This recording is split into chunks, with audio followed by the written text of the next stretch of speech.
नमस्कार विद्यार्थी मित्रांनो, आज आपण types of chemical reactions discuss करणार आहोत.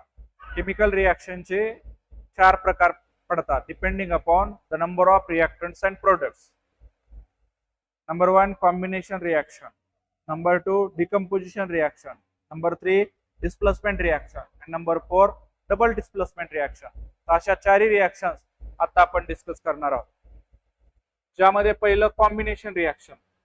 आता नावातच सर्व काही. The name it self indicate that combination nothing but 2 or more reactants combine to form a single product. 2 किंवा 2 पेक्षा जास्त रिएक्टंट कंबाईन होतात आणि एकच प्रोडक्ट तयार होतो. अशा प्रकारच्या रिएक्शनला कॉम्बिनेशन रिएक्शन्स असं म्हटलं जातं. मग आपल्याला डेफिनेशन या ठिकाणी पाठ करायची आणि 2 example. So what is combination reaction? When 2 or more reactants combine, 2 किंवा 2 पेक्षा जास्त रिएक्टंट्स कंबाईन होतात म्हणजे मिक्स होतात in a reaction to form a single product आणि एकच प्रोडक्ट तयार होतो. It is called a combination reaction. अशा रिएक्शनला आपण कॉम्बिनेशन रिएक्शन्स असं म्हणत असतो.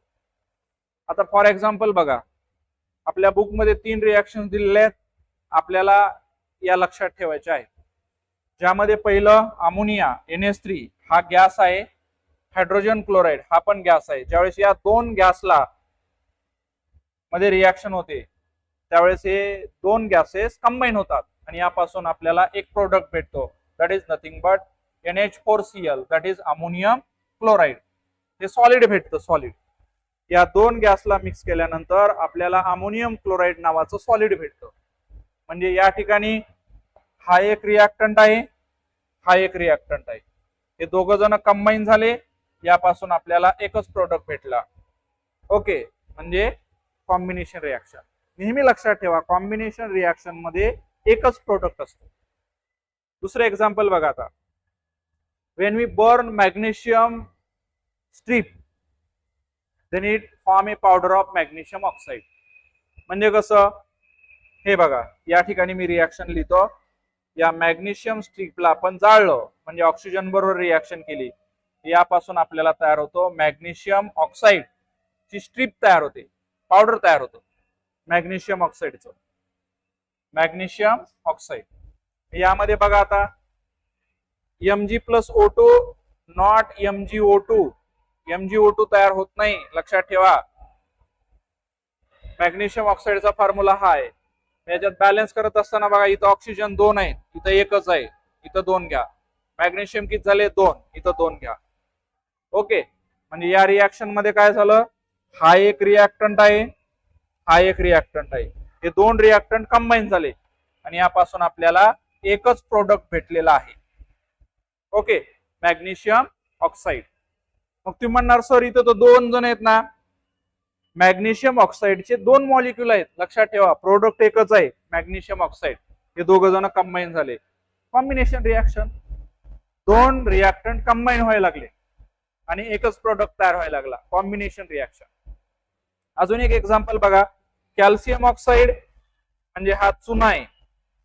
कशात टाकला आपण याला? पाण्यामध्ये, H2O. Okay, water. It gives CaOH2, that is calcium hydroxide. Calcium hydroxide plus heat, इथं उष्णता पण तयार होते.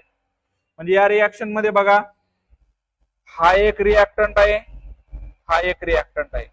हे 2 रिएक्टंट कंबाईन झाले, आपल्याला एकच प्रोडक्ट तयार झाला, CaOH2, कॅल्शियम हायड्रॉक्साईड. म्हणजे 2 रिएक्टंट कंबाईन झाले, एक प्रोडक्ट तयार झाला, कॉम्बिनेशन रिएक्शन. 2 किंवा 2 पेक्षा जास्त रिएक्टंट कंबाईन होतात आणि एकच प्रोडक्ट तयार होतो, कॉम्बिनेशन रिएक्शन. ओके, आपण म्हणतो बघा कधी कधी शाळेमध्ये काही क्लास कंबाईन केले. कंबाईन करणे म्हणजे मिक्स करणे. ओके, एकच प्रोडक्ट तयार होत असतो. या ठिकाणी this is nothing but combination reaction. मग तुम्हाला कधी कधी हा प्रश्न परीक्षेमध्ये पण विचारला जातो, लक्षात येते. What is define combination reaction? Write down its any 2 example. म्हणजे तुम्हाला लक्षात ठेवायचंय, मल्टिपल टाइम्स लिहून काढा आणि लक्षात ठेवा. हे स्टँडर्ड या ठिकाणी रिझल्ट असतो. आता पुढच्या प्रकारची रिएक्शन बघा. That is nothing but decomposition reaction. Decomposition reaction. आता डिकम्पोजिशन रिएक्शन काय असतं? डिकम्पोज म्हणजे फुटणे. कॉम्बिनेशन रिॲक्शनच्या अपोजिट. या रिॲक्शन मध्ये काय होतं, रिॲक्टंट एकच असतो आणि तो ब्रेकडाऊन होतो. एकच रिॲक्टंट जो ब्रेकडाऊन होतो म्हणजे तुटतो आणि त्यापासून दोन किंवा दोन पेक्षा जास्त प्रोडक्ट तयार होतात. अशा प्रकारच्या रिॲक्शनला आपण डिकम्पोजिशन रिॲक्शन असं म्हणत असतो. हे डेफिनेशन आपल्याला पाठ करायची. What is decomposition reaction? The chemical reaction in which 2 or more products are formed from a single reactant is called a decomposition reaction. म्हणजे रिॲक्टंट एकच असणार आहे. लक्षात येते का? रिॲक्टंट एकच असणार आहे. डिकम्पोज म्हणजे ब्रेकडाऊन होणे म्हणजे फुटणे. रिॲक्टंट एकच आहे, तो फुटला, ब्रेकडाऊन झाला, त्यापासून दोन किंवा दोन पेक्षा जास्त प्रोडक्ट तयार होणार आहेत. अशा प्रकारच्या रिॲक्शनला आपण डिकम्पोजिशन रिॲक्शन असं म्हणत असतो. फॉर एक्झाम्पल, ज्यावेळेस आपण शुगरला हिट करतो, शुगरचा फॉर्म्युला तुम्हाला या ठिकाणी लक्षात ठेवायचा, परीक्षेत पण विचारला जातो. C12H22O11. ज्यावेळेस आपण याला हिट करतो, ओके, हा डेल्टा म्हणजे हिट, तर यावेळेस आपल्याला या ठिकाणी कार्बन आणि वॉटर H2O अशा पद्धतीचे दोन प्रोडक्ट भेटतात. म्हणजे हा रिॲक्टंट एकच आहे, शुगर. ज्यावेळेस आपण याला हिट करतो त्यावेळेस याचं ब्रेकडाऊन झालं, कार्बन बाजूला गेला, H2O बाजूला गेला. अशा प्रकारच्या रिॲक्शन मध्ये एका रिॲक्टंट पासून दोन प्रोडक्ट तयार झाले, डिकम्पोजिशन. बॅलन्स करण्यासाठी बघा, या ठिकाणी कार्बन 12 आहेत, इथं कार्बन घ्या 12, हायड्रोजन 22 आहेत. मग हायड्रोजन इथं 22 होण्यासाठी इथं किती घ्यावं लागेल आपल्याला? 11. 11 2 are 22. ऑक्सिजन किती आहे तिथं? 11. इथं ऑक्सिजन किती आहेत? 11. म्हणजे रिॲक्शन बॅलन्स झाली. ओके, आता या शुगरला हिट दिलं म्हणजे कशा पद्धतीनं रिॲक्शन होते ते मी तुम्हाला दाखवतो. शुगर म्हणजे साखर. साखरेला तापवल्यावर काय होत असतं? हे बघा, अशा पद्धतीची रिॲक्शन होते. When we heat the sugar, हे बघा, हे साखरेला जाळलेलं आहे. या ठिकाणी बघा, साखरेला जाळल्यावर बघा हे काळं काळं तयार झालं म्हणजे कार्बन तयार झालं, आणि इथे बघा हे पाण्यासारखे थेंब तयार झालेले आहेत म्हणजे हे या ठिकाणी लिक्विड तयार होतं, वॉटर. काळं कार्बन आणि हे जे दिसतंय तुम्हाला ओलं झालेलं हे वॉटर आहे. म्हणजे कार्बन आणि या ठिकाणी वॉटर तयार होत असतं after heating the sugar. After heating the sugar. After heating the sugar.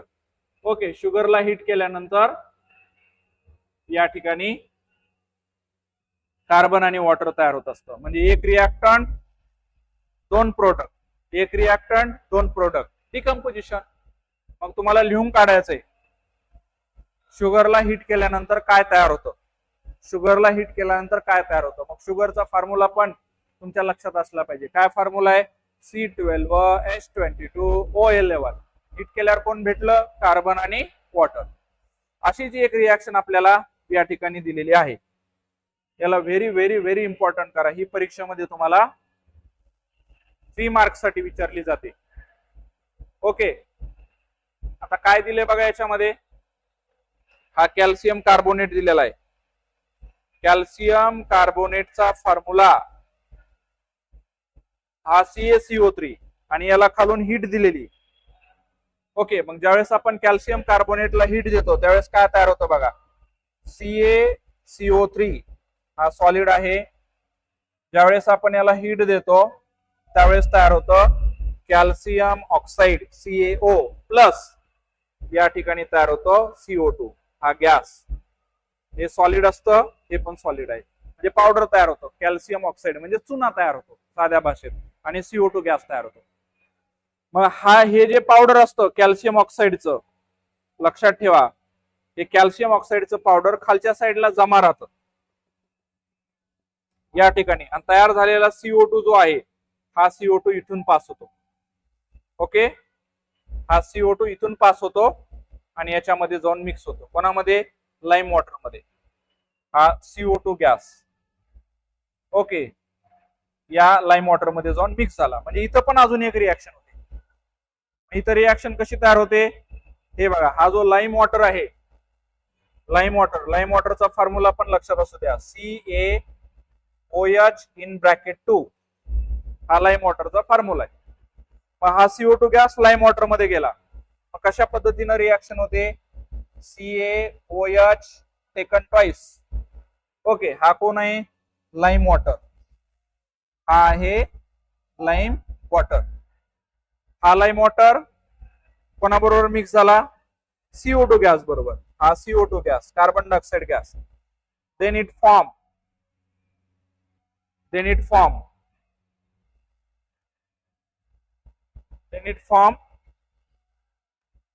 CaCO3, calcium कार्बोनेटचा प्रिसिपिटेट तयार होतो.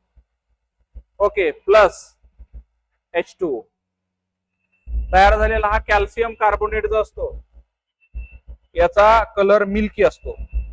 मिल्की म्हणजे दुधाळ. आणि मग इथं जर तुम्ही काळजीपूर्वक बघितलं तर हे जे लाईम वॉटर आहे याचा कलर मिल्की होतो. मिल्की म्हणजे दुधाळ. कळते का बघा? या कॅल्शियम कार्बोनेटला हीट केल्यानंतर हा कार्बन डायऑक्साइड गॅस तयार झाला आणि हा कार्बन डायऑक्साइड गॅस या लाईम वॉटर मधून पास झाला. म्हणजे CO2 आणि लाईम वॉटरची रिॲक्शन होते. Lime water CO2, lime water CO2 आणि कॅल्शियम कार्बोनेट तयार होतं CaCO3, ज्याचा कलर मिल्की असतो, प्लस वॉटर तयार होतो. ओके, म्हणजे कॅल्शियम कार्बोनेटला हिट केलं म्हणजे रिॲक्टंट सिंगल आहे. ओके, हिट केल्यानंतर किती प्रोडक्ट भेटले तुम्हाला? 2 प्रोडक्ट भेटले. एक म्हणजे कॅल्शियम ऑक्साईड आणि दुसरा म्हणजे CO2. एक रिॲक्टंट 2 प्रोडक्ट, एक रिॲक्टंट 2 प्रोडक्ट. डिकम्पोजिशन रिॲक्शन म्हणजे ही या ठिकाणी डिकम्पोजिशन रिॲक्शन आहे. ओके, त्याचा अजून एक एक्झाम्पल दिलेलं आहे आपल्याला. या ठिकाणी बघा, हायड्रोजन परऑक्साईड नॅचरली डिकम्पोज होतो. हायड्रोजन परऑक्साईड म्हणजे कोण? जखम झाल्यानंतर आपण कधी एक व्हाईट कलरचं सोल्युशन टाकत असतो, फेस येतो बघा, ते हायड्रोजन परऑक्साईड. काय फॉर्म्युला असतो हायड्रोजन परऑक्साईडचा? हायड्रोजन परऑक्साईडचा फॉर्म्युला आहे H2O2. लिक्विड असतं ते. ज्यावेळेस आपण त्याला खाली टाकतो पायावर, जमिनीवर, त्यावेळेस आपल्याला तयार होतं H2O. H2O म्हणजे लिक्विड प्लस ऑक्सिजन गॅस हा रिलीज होतो. बॅलन्स करण्यासाठी बघा, इथं हायड्रोजन 2 आहेत, इथं हायड्रोजन 2 आहेत. ऑक्सिजन बघा, इकडे 2 आहेत, इकडल्या साईडला हा 2 आणि 1 3. ओके, इकडल्या साईडला 2 आहेत. मग आपण काय करू, इथं 2 घेऊ. आता बघा, हायड्रोजन किती झाले? 4. इथं हायड्रोजन 4 पाहिजे, इथं 2 घेऊ आपण, 4. ऑक्सिजन किती झाले? 4. इथं बघा, हे ऑक्सिजन 2 आणि हे 2 किती झाले? 4. ओके, म्हणजे काय झालं? हा हायड्रोजन परऑक्साईड एकटाच आहे. हा फॉर्म्युला बघा कोणाचा आहे? H2O2, hydrogen peroxide. Hydrogen peroxide हा नॅचरली डिकम्पोज होतो. यापासून आपल्याला 2 प्रोडक्ट तयार होतात. एक म्हणजे H2O म्हणजे पाणी आणि दुसरं म्हणजे ऑक्सिजन. एक रिॲक्टंट 2 प्रोडक्ट, एक रिॲक्टंट 2 प्रोडक्ट. Decomposition reaction. कळलं का? हायड्रोजन परऑक्साईड H2O2 डिकम्पोज झाल्यावर कोण भेटलं? H2O म्हणजे वॉटर, पाणी, आणि O2 ऑक्सिजन. आणि मग फेस तयार होतो. हा जो ऑक्सिजन तयार झालेला आहे हा गॅस इव्हॉर्ड होण्याचा प्रयत्न करतो, त्यामुळं या ठिकाणी फेस होत असतो. ते कसं? तर या ठिकाणी मी तुम्हाला दाखवतो. हे बघा, अशा पद्धतीनं हे हायड्रोजन परऑक्साईडचं सोल्युशन असं असतं. कधी जखम झाली तर त्या जखमेवर टाकायला तुम्ही हे सोल्युशन घेऊन आला असतात. हे सोल्युशन ज्यावेळेस आपण जखमेवर टाकतो त्यावेळेस अशा पद्धतीचा हा फेस तयार होतो, फ्रोथ तयार होतो. हा फ्रोथ म्हणजे एक प्रकारचा गॅस बाहेर रिलीज होत असतो आणि तो गॅस म्हणजे या ठिकाणी ऑक्सिजन असतो. चौथे example, electrolysis of water. Electrolysis of water म्हणजे काय? पाण्यामधून करंट पास करणे. ज्यावेळेस आपण पाण्यामधून करंट पास करतो तर जनरल बघा, H2O हे वॉटर आहे. ओके, ज्यावेळेस आपण करंट पास करतो, इलेक्ट्रिकल एनर्जी पास करतो, त्यावेळेस याचं डिकम्पोजिशन होतं आणि H पासून हायड्रोजन गॅस तयार होतो आणि O पासून ऑक्सिजन गॅस तयार होतो. म्हणजे रिॲक्टंट एकच आहे, वॉटर H2O. यापासून 2 प्रोडक्ट तयार झाले, एक H2O हायड्रोजन गॅस आणि O2 ऑक्सिजन गॅस. असे 2 प्रोडक्ट तयार होतात. त्यामुळं electrolysis of water is nothing but decomposition reaction. Electrolysis of water म्हणजे काय? वॉटर मधून करंट पास करणे. सिंपल. वॉटर मधून करंट पास करणे. हे बघा वॉटरचा फॉर्म्युला H2O. H2O हे झालं वॉटर. कोणत्या स्टेट मध्ये असतो वॉटर? लिक्विड. ज्यावेळेस आपण करंट पास करतो त्यावेळेस इथं लिहायचं EE म्हणजे इलेक्ट्रिकल एनर्जी, म्हणजे पाण्यातून आपण करंट पास केला. तर आपल्याला कोण भेटतं? H hydrogen gas plus O oxygen gas. अशा पद्धतीचे आपल्याला दोन प्रोडक्ट भेटतात. एक रिएक्टंट, दोन प्रोडक्ट, म्हणजे ही डिकम्पोजिशन रिएक्शन आहे. बॅलन्सिंग साठी बघा, इथं हायड्रोजन 2 आहेत, इथं हायड्रोजन 2 आहेत, बॅलन्स आहे. इथं ऑक्सिजन एकच आहे, इथं ऑक्सिजन 2 आहे. मग इथं 2 करण्यासाठी आपल्याला इथं 2 घ्यावं लागेल. मग हायड्रोजन किती झाले? 4. इथं पण 2 घ्या, हायड्रोजन झाले 4. म्हणजे काय झालं? या वॉटर या सिंगल रिएक्टंट पासून आपल्याला 2 प्रोडक्ट तयार झाले. एक म्हणजे हायड्रोजन गॅस आणि दुसरा म्हणजे ऑक्सिजन गॅस. असे 2 प्रकारचे प्रोडक्ट तयार होतात डिकम्पोजिशन रिएक्शन.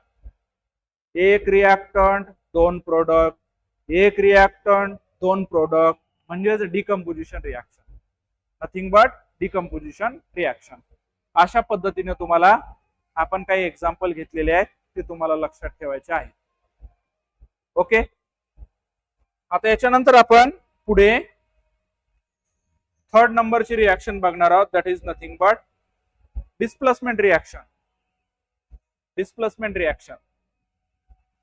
आता डिस्प्लेसमेंट म्हणजे काय? एका आयॉनची जागा दुसऱ्या आयॉनने घेणे.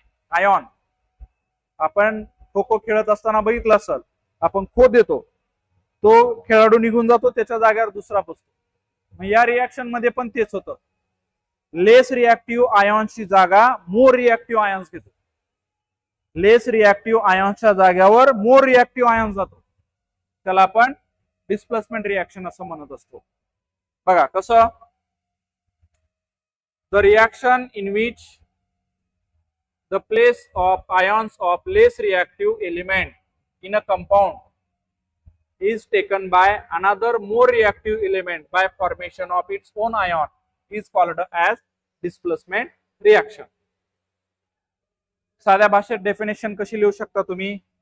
बघा, the reaction in which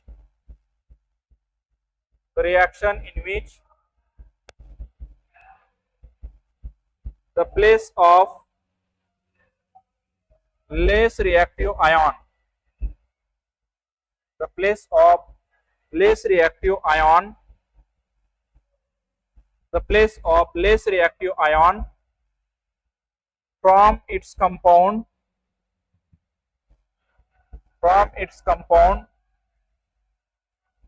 is taken by more reactive ion, is taken by more reactive ion, is called a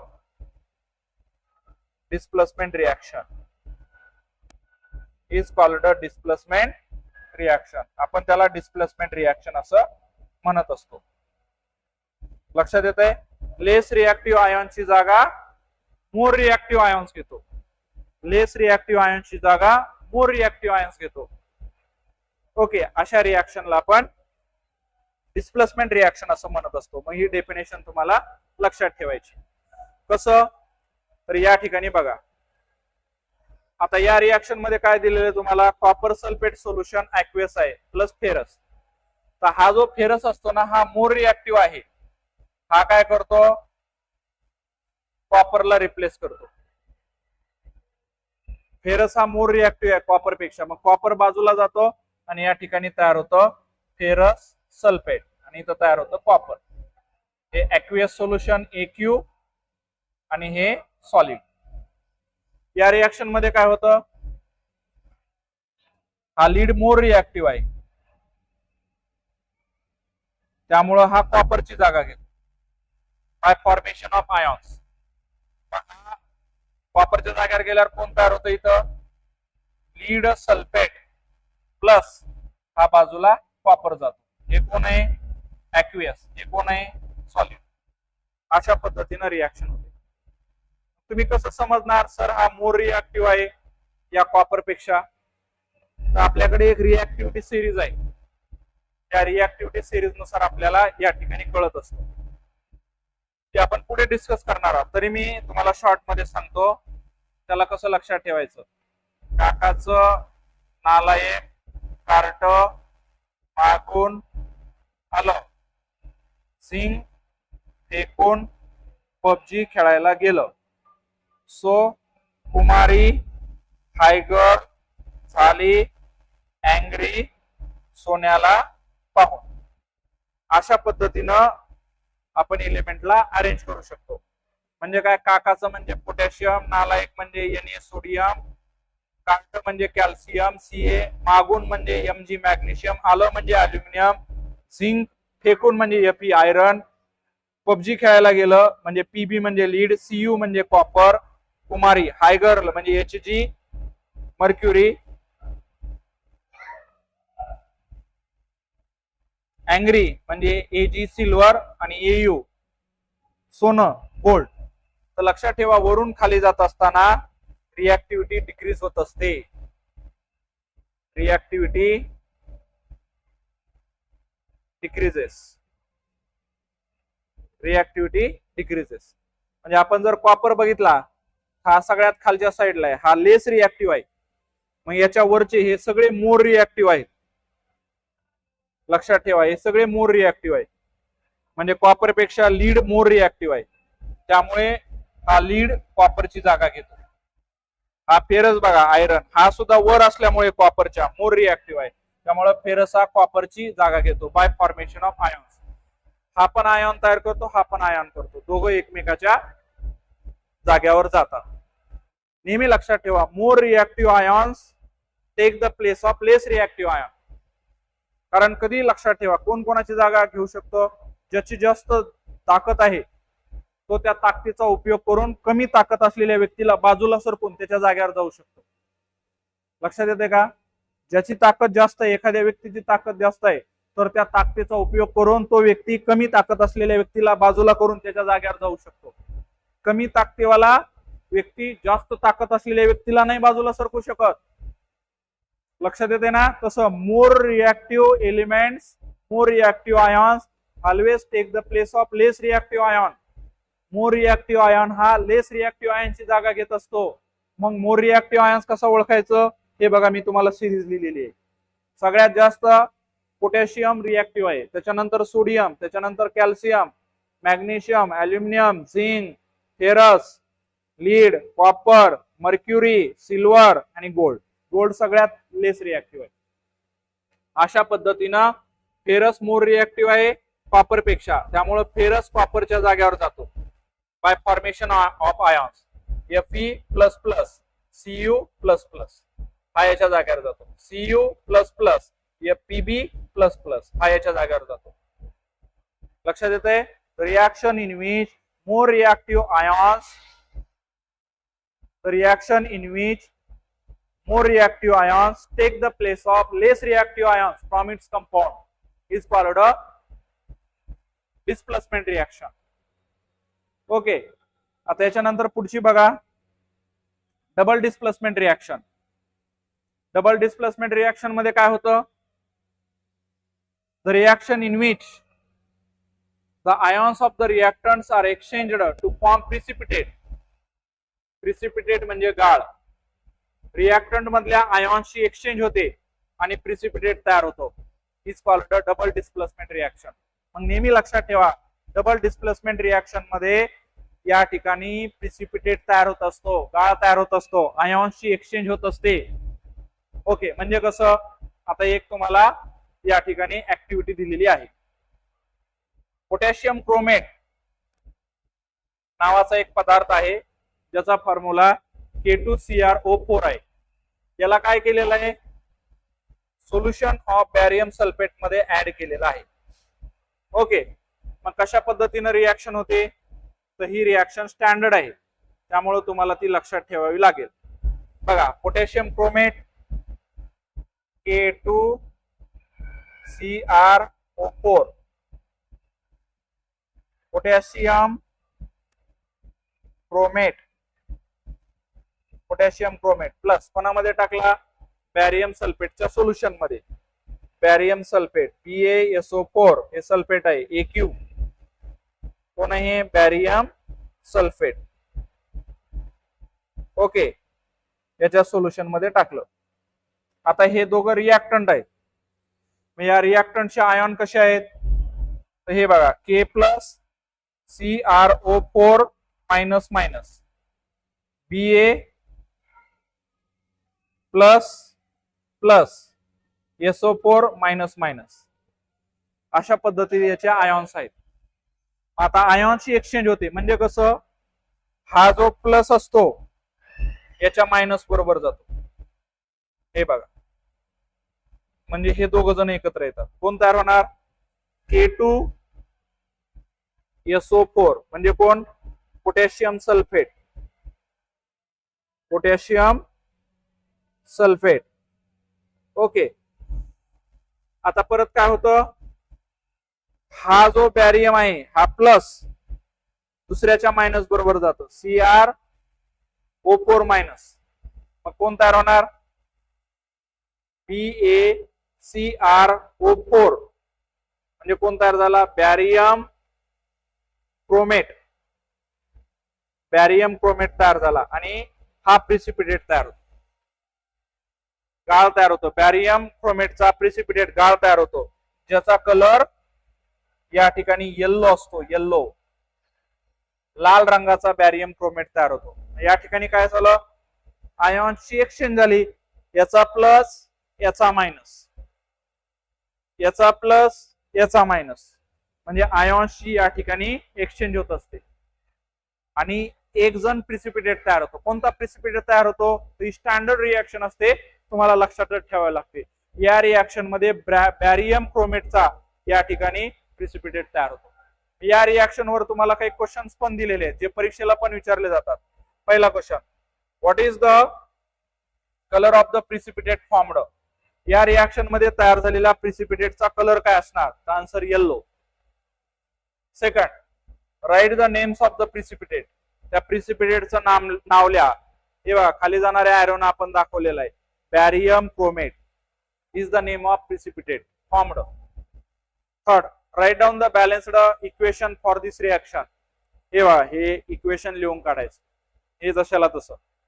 fourth, will you call this reaction a displacement reaction और double displacement reaction. या रिॲक्शनला आपण काय म्हणणार, precipitate तयार झाला असल्यामुळं या रिॲक्शनला आपण डबल डिस्प्लेसमेंट रिॲक्शन असं म्हणणार. This is double displacement reaction. So what is double displacement reaction, the reaction in which ions of the reactants are exchanged to form a precipitate is called a double displacement reaction. एकाचा precipitate तयार होत असतो. मग एखादी reaction झाल्यानंतर कोणता precipitate तयार होणार, तर त्याची प्रॅक्टिस करून त्या रिॲक्शनची आपल्याला लक्षात ठेवावं लागतं. जसं की या रिॲक्शन मध्ये बॅरियम क्रोमेटचा या ठिकाणी प्रिसिपिटेट तयार होतो, ज्याचा कलर येल्लो असतो. कसा तयार होतो बॅरियम क्रोमेटचा येल्लो प्रिसिपिटेट, तो मी तुम्हाला या ठिकाणी दाखवतो. हे बघा, बॅरियम क्रोमेटचा अशा पद्धतीनं येल्लो कलरचा प्रिसिपिटेट तयार होतो. हे बघा, हे बॅरियम क्रोमेट तयार झालेलं आहे, याचा प्रिसिपिटेट हा खालच्या साईडला या ठिकाणी जमा होत असतो. अशा पद्धतीनं आपण आज 4 प्रकारच्या टाइप्स ऑफ रिॲक्शन डिस्कस केलेल्या आहेत. ओके, मग त्याला कसं लिहिणार, जनरल फॉर्म मध्ये मी तुम्हाला समरी मध्ये या ठिकाणी एक्सप्लेन करतो. Okay, summary types of reaction. आता थोडं लक्ष द्या, त्यामध्ये आपण कोणत्या प्रकारची रिॲक्शन बघितली. पहिली रिॲक्शन बघितली आपण कॉम्बिनेशन रिॲक्शन. पहिली रिॲक्शन हे बघा, कॉम्बिनेशन रिॲक्शन. काय झालं याच्यामध्ये, 2 रिॲक्टंट कंबाईन झाले. म्हणजे कसं, A प्लस B हे दोघं कंबाईन झाले आणि यापासून आपल्याला AB हा एकच प्रोडक्ट भेटला. दुसरं, डिकम्पोजिशन रिएक्शन.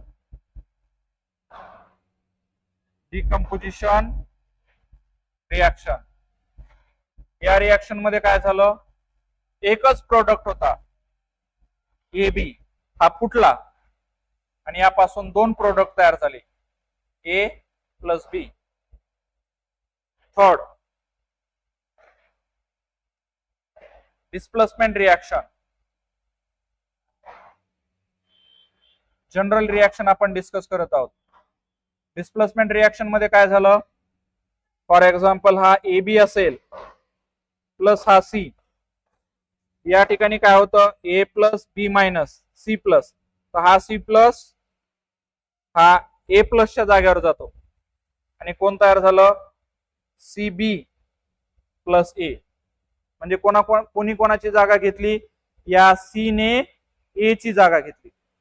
म्हणजे सी कसा असला पाहिजे, मोर रिएक्टिव्ह, जास्त ताकदवान, आणि ए कसा असला पाहिजे, लेस रिएक्टिव्ह, आयॉन, कमी ताकदवान. त्यामुळं याची ताकद जास्त असल्यामुळे हा या कमी ताकदवाल्याला बाजूला ढकलतो आणि याच्या जागेवर जातो आणि कोण तयार होतं, सीबी, आणि ए बाजूला जातो. चौथी रिएक्शन कोणती बघितली आपण, double displacement reaction. Double displacement reaction. काय झालं, या डबल डिस्प्लेसमेंट रिएक्शन मध्ये आयॉन्सची एक्सचेंज झाली, रिएक्टंटच्या आयॉन्सची एक्सचेंज झाली. म्हणजे कसं, A B plus C D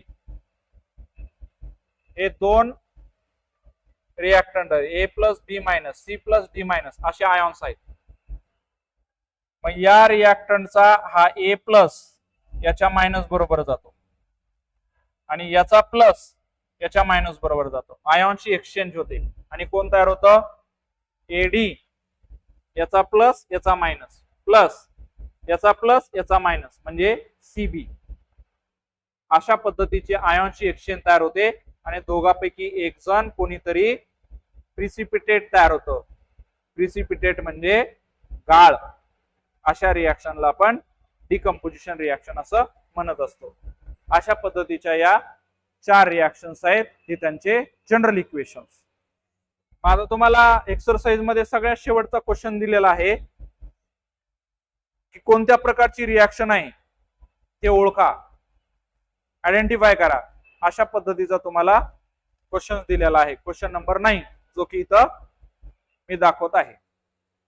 तर याच्यामध्ये बघा बरं, रिएक्टंट्स, प्रोडक्ट्स आणि टाइप्स ऑफ केमिकल रिएक्शन्स. आता आपण ही जर या ठिकाणी रिएक्टंट्स घेतलं, तेव्हा याचा प्रोडक्ट कोण राहणार आहे, तेव्हा पीए ची जागा PaSO4 ZnCl2 एक्सचेंज झालं. PaSO4 ZnCl2 कोणती प्रकारची रिएक्शन आहे, डबल डिस्प्लेसमेंट रिएक्शन. पुढे बघा,